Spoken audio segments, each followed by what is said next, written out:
everybody! Welcome to Nathan and Micah's Discovering Disney podcast and episode 2 of ranking Walt Disney World attractions. Today we are going to be ranking the attractions in Frontierland, and I'm going to let Nathan speak here. What do you think of this?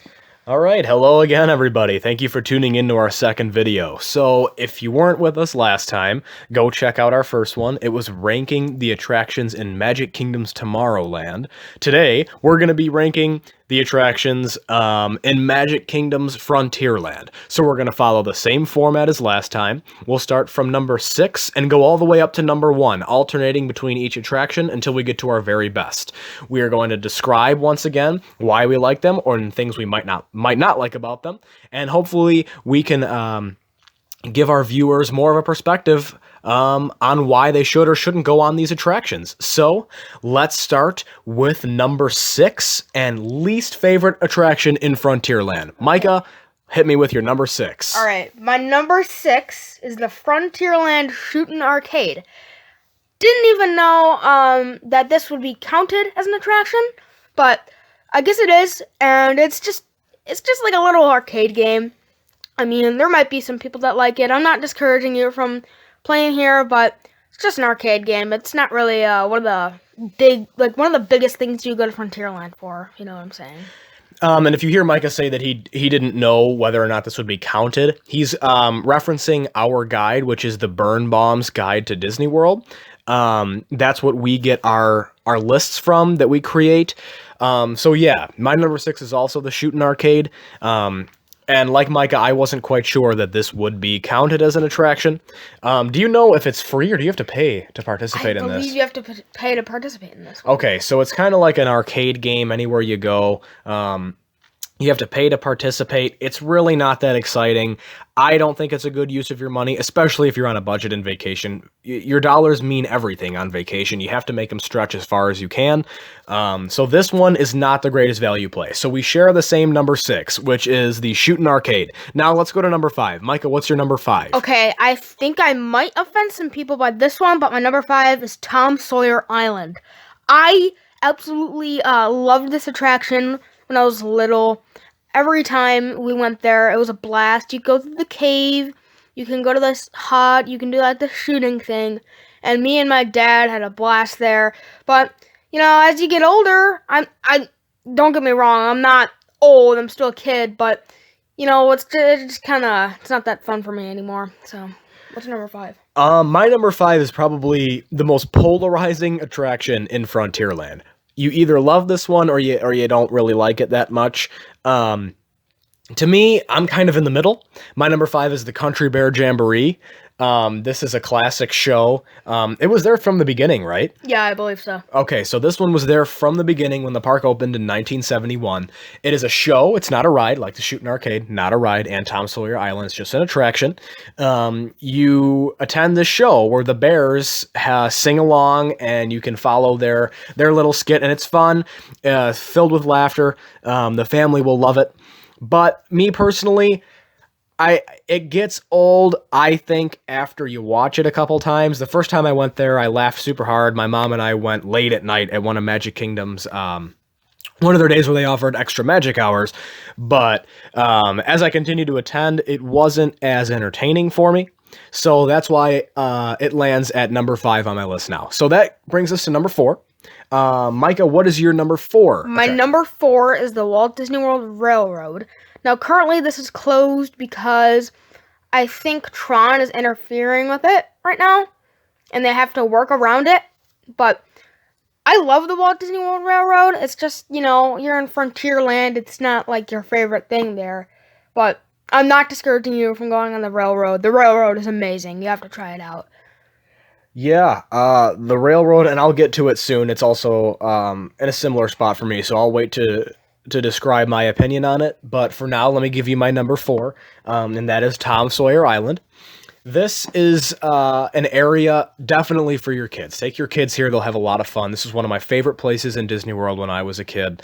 But as Micah said, when you get a little bit older, the fun kind of deteriorates from it a little bit. It's not as magical as it used to be when you were a kid. So it's family fun. You should go. I'm not saying don't go to this, as I did in the last video and for all of our future videos. I'm not saying don't go to any of this stuff. It's Disney World. It's all good. You're going to have a lot of fun. But for this specific attraction, it doesn't blow me away the same that it used to. So that's why it's at my number 4. Micah, what's your number 3? My number 3 is the Country Bear Jamboree. The first time I went to the show, I was actually kind of scared because, believe it or not, I'm not a big fan of big animals. But, I went in there and I realized that this was super silly and it made me crack up. I still laugh to this day when I go to this. It's so funny. It's really fun. Really joyful, happy. Me and my mom love going on this one, or love seeing this. We go there every time, so. There's nothing to be afraid of on this attraction, like you said. Yeah, definitely. It's super silly. Nothing to be afraid of. And as previously mentioned, my number 3 is the Walt Disney World Railroad. This attraction takes you around the entire circumference of the Magic Kingdom Park. The sights and picture opportunities are great. I totally recommend doing this. It is currently closed, as Micah said, due to the construction of a new roller coaster from the movie Tron. That's near Tomorrowland. So, opening 2021. Yes, opening in 2021, the 50th year anniversary of Disney. That'll be a wonderful year. There's going to be... They're apparently trying to pull off 50 new rides and attractions and like shows and restaurants, whatever. 50 new things for the 50th year. So yeah, that'll be interesting. But anyway, back to the railroad. Great attraction. Make sure you hit it up. It's relaxing. It's a nice long ride. You get to see Magic Kingdom. Go on this, especially if you have a park hopper, which means you could go to different parks at any given time during your trip, because you don't want to waste too much time if you just have one day in the Magic Kingdom. So beware of that. But at the same time, you could get off at any stop you wish. So it's a really cool attraction. I would suggest going on it. I love going on it every time.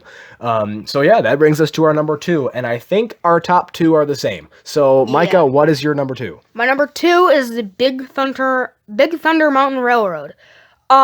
This ride, I say it's a good first starting coaster for your little ones. A little bit loud at some points, and it can be dark if you're doing it in the night, but a nice balanced thrill ride. I thought it was pretty A balanced thrill ride is a good description, because this is my number 2 as well, the Big Thunder Mountain Railroad.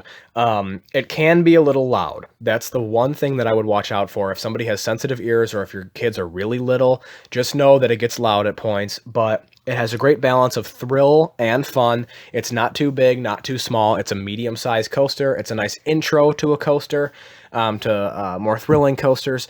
So yeah, the one thing I'd watch out for is the noise. The noise level is a little loud, but it's very fun. The theming is wonderful. You'll just have to check it out. It's a really cool coaster with a great line. You feel like a miner. You feel like you're in the caves. You feel like you're shooting through the Grand Canyon. It's a nice setup. I would definitely check this one out. Just remember, it's a little loud, but it's very fun. So that brings us to the number 1. Micah, what is your favorite attraction in Disney's Magic Kingdom's Frontierland? Well, that means that both of us have the same number 1, and both of our all-time favorite attractions in Frontierland is Splash Mountain. That's right. Such an amazing ride. The first time I went on this, I was terrified of the jump, but down the Trickapin Hill. But now, every time I go on it, it's just so magical that you feel like you're in a fairy tale. You're in a book. That's how I describe it. You're in a book. So the animatronics are just amazing. The story, I feel like I'm being read to a story, and I'm there, which is one of my favorite parts about this ride.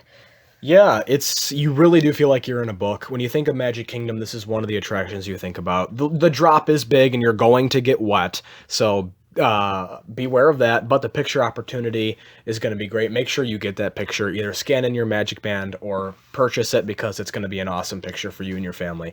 It's a long ride. It's about 10 minutes long. The animatronics are great. You feel like you're in the story, but overall, it captures Magic Kingdom and Disney World pretty well. So it's a great coaster to take the family on, and that's why it's our unanimous number 1. So that'll wrap up our rankings for Disney Magic Kingdom's Frontierland attractions. That is from worst to best, 6 to 1. Those are our favorites. So we thank you for joining us today, and look out for our next video coming to you soon, which will be the Fantasyland attractions in Disney's Magic Kingdom. So once again, this is Nathan signing out. I appreciate you watching our videos. Make sure to like and subscribe. And here's Micah saying goodbye.